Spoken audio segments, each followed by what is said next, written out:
Breslev Boost avec Francky Perez.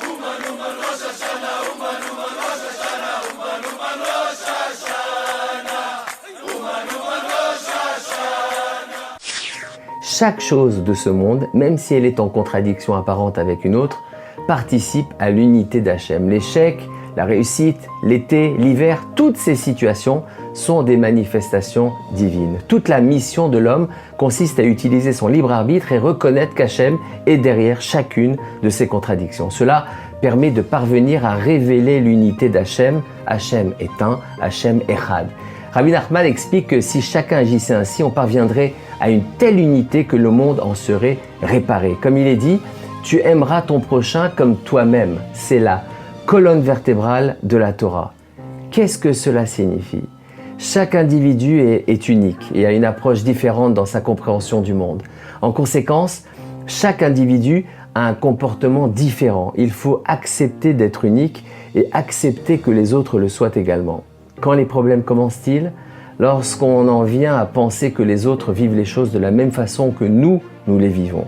Prenons un exemple simple, une personne qui ne serait pas pratiquante. Pourquoi une personne pratiquante aurait-elle tendance à être touchée par son comportement en la voyant transgresser un interdit de la Torah ?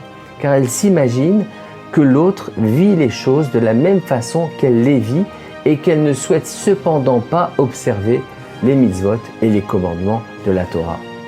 Or, c'est totalement faux. La sensibilité d'une personne pratiquante n'est forcément pas identique à celle d'une personne qui ne pratique pas. Et c'est d'ailleurs la cause de nombreuses disputes. Chacun croit que l'autre vit les choses telles qu'il les vit lui-même et ne comprend pas les raisons pour lesquelles l'autre ne réagit pas de la même façon.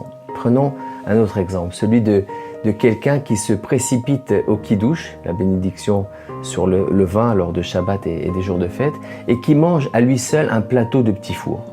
Les personnes qui souhaiteraient se servir derrière lui n'auront plus de quoi se servir. Pourquoi se risquerait-elle d'entrer en conflit avec ce dernier qui a tout gobé ? Parce qu'elles comprennent que ce gobeur de petits fours ne cherche pas à leur nuire. Il n'a simplement pas la sensibilité d'un individu respectueux. On ne cautionne pas son attitude, mais on comprend que ce dernier n'a pas encore acquis le niveau de conscience nécessaire pour agir avec savoir-vivre. Une personne qui en serait pourvue devrait à l'inverse répondre de ses actes. Chacun est jugé en fonction de son niveau de conscience. Étonnamment, cette personne qui n'a pas de savoir-vivre est très scrupuleuse sur le respect du Shabbat ou sur les lois de Shmirat HaLashon, se garder du commérage et du colportage. Comment comprendre cette contradiction ? Elle n'a simplement pas développé sa conscience dans un niveau déterminé, celui du savoir-vivre. Elle a développé son niveau de conscience dans un autre domaine. Chaque individu a des contradictions internes. Il y a des domaines où notre conscience est développée, d'autres non.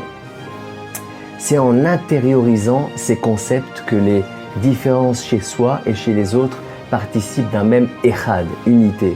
Ainsi, l'on parvient au shalom, à la paix et donc à la réparation. Shabbat shalom les amis.